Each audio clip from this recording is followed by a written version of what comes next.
যে সহ্য আপনারা করতে পারবেন না। এটা বলার দরকার ছিল না? এবারটা দেওয়া দরকার ছিল যে এবারের মতো আমরা চুপ করে গেলাম, এবারের মতো আমরা যুদ্ধ বন্ধ করলাম, কিন্তু আপনার পাকিস্তানে যদি ভারত বিরোধী শক্তি চাষ হয়, ওখানে যদি জঙ্গি চাষ হয়, তাহলে কিন্তু আমার আর্মি, আমার ইন্ডিয়ান ফোর্স, আমার ইন্ডিয়ান নেভি কিন্তু ছাড়বে না, আবার যে কিন্তু যোগ্য জবাব দিয়ে আসবে। অর্থাৎ আপনার দেশের জঙ্গি চাষ বন্ধ করতে হবে। এটা দিতে পারতো তো? কিছুই বললো না। এটাই হচ্ছে 56 ইঞ্চি কি 16 ইঞ্চি সেটাই মাপার জন্য ওটা একটা পার্ট।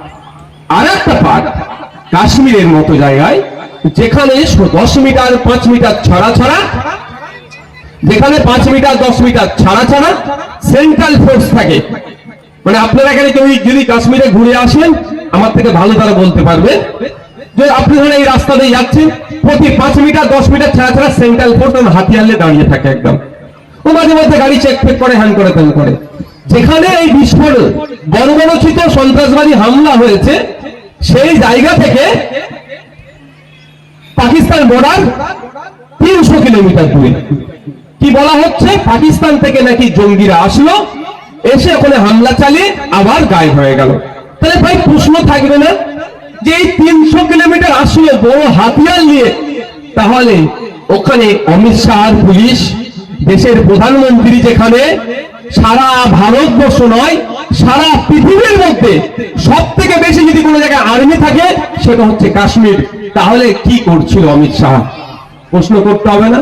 তাহলে তো মোদীকে প্রশ্ন করতে হবে, অমিত শাহকে, বিজেপিকে উত্তর দিতে হবে যে কি করছিল আপনার ইন্টেলিজেন্স, আপনার র, আপনার এনআইএ, কাশ্মীরের আপনার ইন্টেলিজেন্স, অনেক লেয়ারের সেখানে গোয়েন্দা দপ্তরের মানুষজন আছেন বিভাগের, তারা তাহলে ফেলিওর। আর না হলে তাদেরকে ঢোকার রাস্তা কে করে দিল? তদন্ত করতে হবে না? আমরা তদন্তের দাবি জানাচ্ছি। ঠিক যেভাবে যে জঙ্গিগুলো এসে মানবতা বিরোধী যারা, কাশ্মীরের শুধু মানুষের বিরুদ্ধে নয় সারা দেশের মানুষের বিরুদ্ধে যারা, তাদের বিরুদ্ধে আমরাও আছি, তাদেরকে খুঁজে বার করে 6 মাসের মধ্যে বিচার করে ফাঁসিতে টাঙাবার যেমন দাবি করছি, ঠিক সাথে সাথে তদন্ত করতে হবে কাদের নির্দেশে, কাদের গাফলতিতে, কাদের গাদ্দারিতে ওরা বর্ডার থেকে এসে আমার 26 জন নাগরিককে শহীদ করলো, এটাও খুঁজে বার করতে হবে।